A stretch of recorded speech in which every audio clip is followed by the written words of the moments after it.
মেয়েরা যতদিন মায়ের কাছে থাকে বেবি বাচ্চার মতো হয়ে থাকে, ছোট হয়ে থাকে, কখনোই বড় হয় না। Hello everyone, welcome back to my daily blog. সবাই অনেক অনেক ভালো আছেন এই আশা করি। মেয়েরা যতদিন মায়ের কাছে থাকে তারা আসলে কখনোই বড় হয় না, তারা ছোট্ট বেবি বাচ্চার মতো হয়ে থাকে। সেটা আজ আমি প্রমাণ পেয়েছি। আমার মা আজকে দেশে চলে যাচ্ছে। দীর্ঘ 6টি বছর আমার মা আমার কাছে ছিল। এর মাঝে দেশে গিয়েছে, এসেছে, কিন্তু হঠাৎ করে তাকে দেশে যেতে হচ্ছে আনএক্সপেক্টেড। ভাবছিলাম আরও কিছুদিন রাখবো, কিন্তু অনেক দেশের কিছু প্রবলেমের কারণে তাকে যেতে হচ্ছে। যাই হোক, মা এমন একজন জিনিস আমার কাছে ছিল। সকালবেলা ব্রেকফাস্টে মা কি খাবা, কি করব, কি খেতে ইচ্ছে করতেছে, দুপুরবেলা কি রান্না করব, মাথাটা ব্যথা করতেছে, মা একটু মাথায় চুলে তেল লাগিয়ে দাও, কেমন লাগতেছে কি না, পার্কে চলো, বিকেলে পার্কে যাই, বা রাতে কি খাবো, ঘুমানোর সময় ঘুমাচ্ছি, একটু আড্ডা দিই, টিভি দেখা। আসলে এই জিনিসগুলো কোনো সন্তানই মিস করতে চায় না আমার কাছে মনে হয়।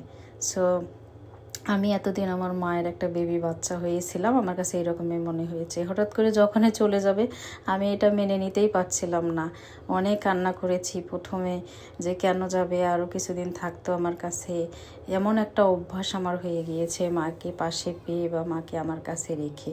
আমার মনে হয় সব বাচ্চাদের এমনই হয়, সব মেয়েদের এমনই হয়। আমার অনেক বয়স হয়েছে, আমার 3টা বাচ্চা হয়েছে, অনেক বড় সংসার আমার, প্রায় 22 বছর 23 বছরের সংসারে আমি আমার মাকে যেটুকু সময় পেয়েছি, আলহামদুলিল্লাহ আলহামদুলিল্লাহ, আল্লাহর কাছে কোটি কোটি শুকরিয়া। এবং আমি মন থেকে দিল থেকে আল্লাহর কাছে চাই আমার মা যেন আবার আমার কাছে ফিরে এসে আমার কাছে থাকে, আমি যেন আমার মার সেবা যত্ন করতে পারি। স্পেশালি আমার বাবাও এখানে ছিল, আমার বাবা এই দেশ পছন্দ করে না, যার কারণে আমার মা এখানে কন্টিনিউয়াস করতে পারছে না, দেশে যাচ্ছে। যাই হোক, মা বাবাদের দেশেই পছন্দ, তাদের গড়ানো সংসারটা তাদের কাছে অনেক ভালো লাগে, এটাই স্বাভাবিক, কারণ তারা যেখানে অভ্যস্ত সেটাই তাদের ভালো লাগবে।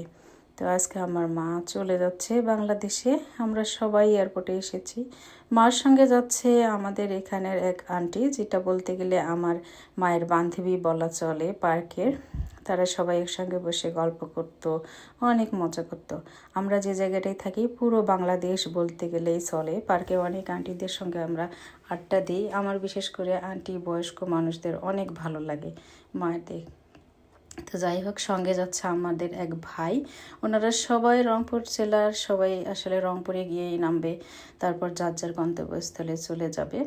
তো এই তো সবাই রেডি হয়ে গিয়েছে, অনেক ভালো লেগেছে। সবাই গিয়েছিল, তাদের ভাই ছেলে মেয়েরা, আত্মীয় স্বজন পরিবারেরা গিয়েছিল। তো সবাই ভালো থেকো বন্ধুরা, আমার জন্য দোয়া করিও, তোমাদের জন্য আমি দোয়া করি।